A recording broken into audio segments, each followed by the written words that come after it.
Bonjour les enfants, aujourd'hui je vais vous raconter l'histoire d'un petit garçon de 10 ans qui s'appelait Manuel.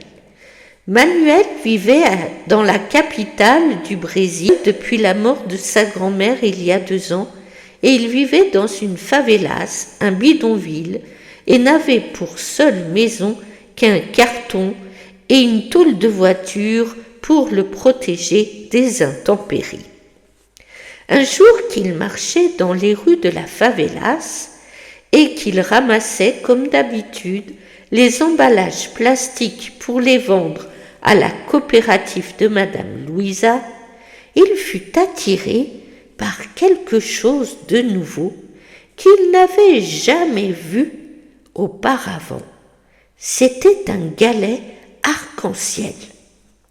Il faut dire que Manuel était atteint d'une malédiction, comme disait grand-ma, la man del diablo, car depuis tout petit, il ne voyait qu'en noir et blanc.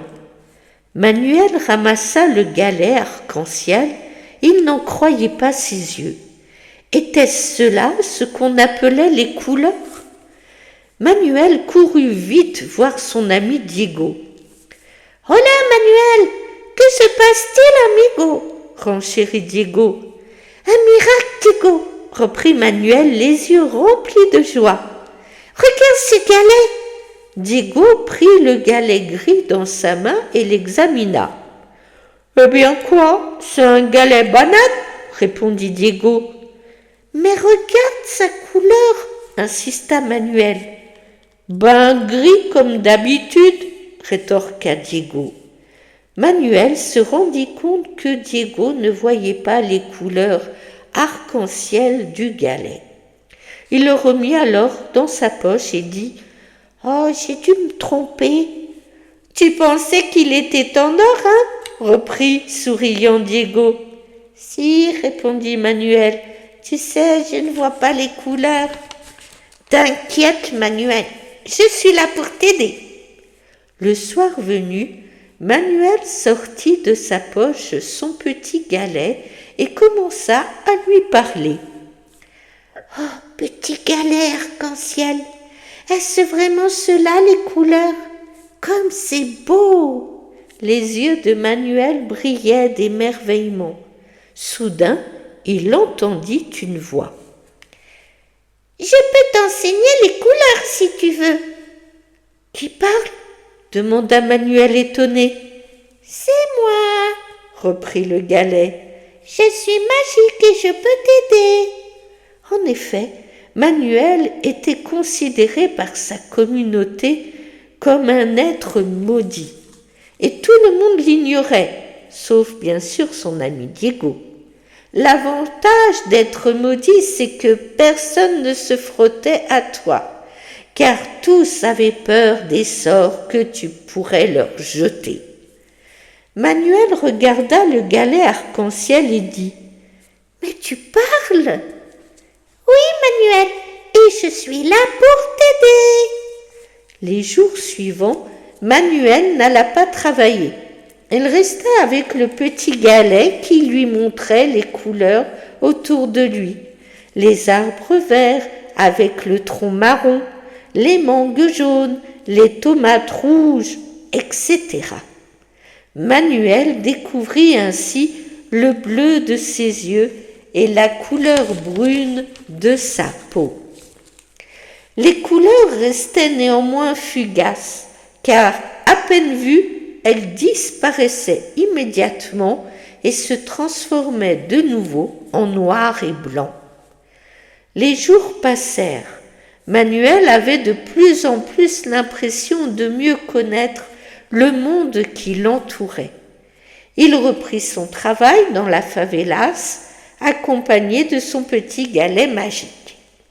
La favelas où habitait Manuel était surnommée El Roncia, la plus grande favelas de Rio et aussi la plus meurtrière.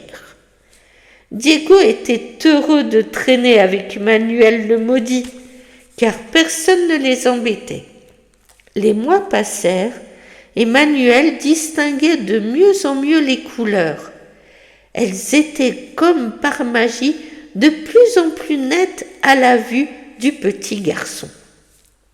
Madame Louisa, qui était la responsable de la coopérative des tris de sa favelas, avait sa sœur qui était médecin dans le grand hôpital de Rio de Janeiro. Elle demanda à sa sœur d'examiner Manuel, et celle-ci lui dit « Tu sais, ton petit Manuel, il n'est pas maudit du tout. Il est atteint d'une maladie génétique qu'on appelle l'achromatie. Cette maladie te fait voir les choses en noir et blanc, et cela n'est nullement une malédiction. » Madame Louisa, soulagée, expliqua à Manuel qu'il n'était pas maudit du tout, mais atteint d'une maladie génétique qui se transmettait de génération en génération. Elle souhaitait adopter Manuel pour le sortir de la misère et éloigner la solitude de sa maison. Manuel aimait beaucoup Madame Louisa et lui faisait entièrement confiance. Il lui parla alors de son ami le petit galet magique, et il lui avoua qu'il commençait à voir de mieux en mieux les couleurs. « Mais c'est un miracle, dit Madame Louisa. » Manuel plaça le petit galet dans les mains de Madame Louisa. À son contact, le galet brilla de mille feux et dit « Voilà, mon rôle est joué. À partir d'aujourd'hui, Manuel, tu auras une famille et tu seras heureux. » Le galet disparut alors aussitôt dans un rayon magique. Louisa serra très fort Manuel et lui montra les documents pour son adoption. Le petit garçon était aux anges et son ami le galet arc-en-ciel lui avait offert le don de pouvoir contempler les couleurs de sa vie, qui ne seront plus jamais en noir et blanc. Et voilà les enfants, j'espère que vous avez aimé cette petite histoire et je vous dis à très très bientôt pour une nouvelle histoire. Au revoir.